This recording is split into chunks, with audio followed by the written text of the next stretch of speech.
Beralih ke informasi lain, saudara, sebanyak 6.471 siswa mengikuti ujian nasional gelombang kedua atau perbaikan dan paket di Aceh. Ujian ini untuk mengakomodir siswa yang belum memenuhi kriteria nilai minimal 55. Mereka terdiri dari 2.080 siswa SMA sederajat, 2.895 paket C, dan 1.496 paket B atau WUSTA. Dari jumlah tersebut, semua sekolah pelaksana mengikuti ujian nasional berbasis komputer. Ada 32 sekolah ujian nasional perbaikan, 88 paket C, dan 86 paket B atau WUSTA.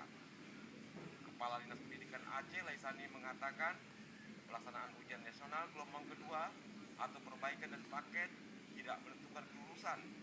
Akan tetapi untuk mengakomodir siswa yang belum memenuhi kriteria nilai minimal 55.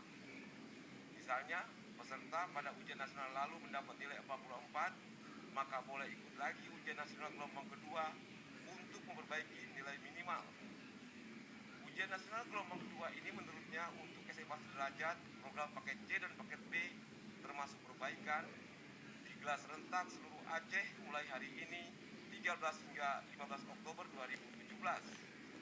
Khusus Banda Aceh sebagai ibu kota provinsi, lokasi ujian dilaksanakan di SMA 4 dan SMP 6. Kita kan ada namanya ujian nasional perbaikan namanya. Jadi UNP, ujian nasional perbaikan, yang akan dilaksanakan sebagaimana jadwal yang telah disampaikan oleh panitia. Khususnya menyangkut dengan paket, kita di paket B ini jumlah satuan pendidikan pelaksana itu ada 81 satuan pendidikan pelaksana dari sejumlah satuan pendidikan asal. Berarti di sini menandakan bahwa tidak semua satuan pendidikan asal dapat menyelenggarakan untuk paket B ini.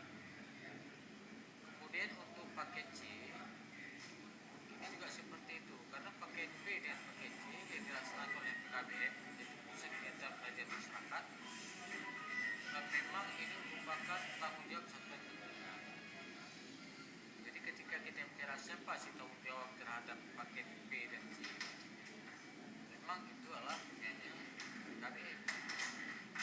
Bicara masalah ujian nasional, semua kesetaraan itu tanggung jawab bersama pusat, provinsi, kabupaten kota. Cuma sebagai tempat penyelenggara ini sepenuhnya diserahkan kepada kabupaten dan kota. Jadi sebagaimana kita ketahui dalam rangka kewenangan Undang-Undang 23 ini, bahwa untuk PAUD, kemudian SD dan SMP termasuk non formal, ini merupakan kewenangan pemerintah kota. Jadi kalau dikatakan siapa tanggung jawab, tentu tanggung jawab yang paling berdasar mereka. Tetapi dalam pelaksanaan event-event ini tanggung jawab bersama nasional, provinsi, kabupaten kota, termasuk PKBM sendiri. Dinas Pendidikan Aceh juga sudah rapat koordinasi dengan Dinas Pendidikan Kabupaten Kota terkait sejumlah sekolah yang menjadi tempat pelaksanaan UN, bahkan siswa dapat memilih sesuai dengan domisili. Tim Liputan TVRI melaporkan dari Banda Aceh.